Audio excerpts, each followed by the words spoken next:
Salut! Aujourd'hui, je vais te parler du quatrième état du système nerveux, qui est la suite de la vidéo que je n'ai pas terminée, le challenge raté, donc, parce que j'étais trop bavarde. Donc si tu n'as pas vu la première vidéo, va voir, c'est celle juste avant celle-ci, je te parle des 4 états du système nerveux et de pourquoi c'est important et le lien avec les traumas. Et si globalement ces sujets-là t'intéressent, n'hésite pas à t'abonner pour avoir la suite des vidéos. Le dernier état du système nerveux, c'est ce qu'on appelle la complaisance. En anglais, ça s'appelle to fawn ou fawning.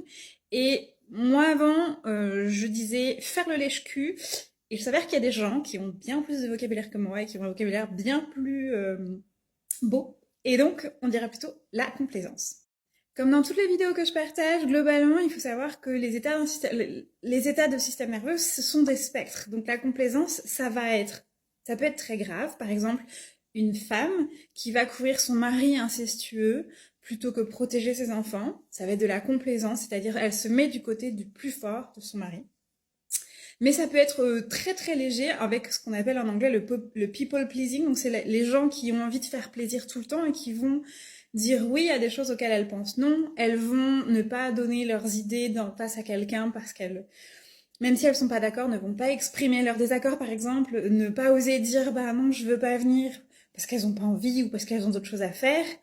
Être incapable de dire ce que tu veux, ce que tu penses, ce que tu aimes, ce que tu désires face à une ou plusieurs personnes, c'est dans le cadre aussi, dans ce cadre. Mes soupçons, c'est également que cet état du système nerveux qui est la complaisance se rejoue aussi dans le syndrome de Stockholm et notamment dans mes hypothèses, ce seraient des personnes pour qui, quand ils ont grandi dans une famille plutôt maltraitante et donc quand ils se retrouvent face à quelqu'un qui les persécute, qui les harcèle ou qui leur font du mal, vont développer ce qu'ils pensent être de l'amour ou en tout cas de la compassion, de la bienveillance, etc. parce que c'est du connu. Ça, c'est une hypothèse que j'ai. Donc ce qu'il faut savoir avec cet état-là du système nerveux, c'est que ça va prendre en compte le fait que biologiquement, on est câblé en tant que mammifère pour la connexion, pour le lien, pour l'interdépendance. Et là, ça va amener ce lien jusqu'au côté où c'est pas bon pour nous et où c'est sans doute pas bon pour la survie de l'espèce non plus. Je me rends compte que j'ai un trou. Je ne sais plus du coup si cet état-là du système nerveux, c'est le parasympathique dorsal, mais ça me semble pas trop adapté.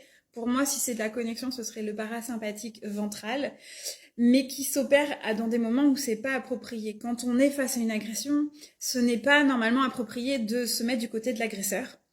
Mais là, c'est ce qui se passe. Dis-moi ce que t'en as pensé. Est-ce que tu te retrouves parfois dans cette situation à être complaisant ou à recevoir de la complaisance ?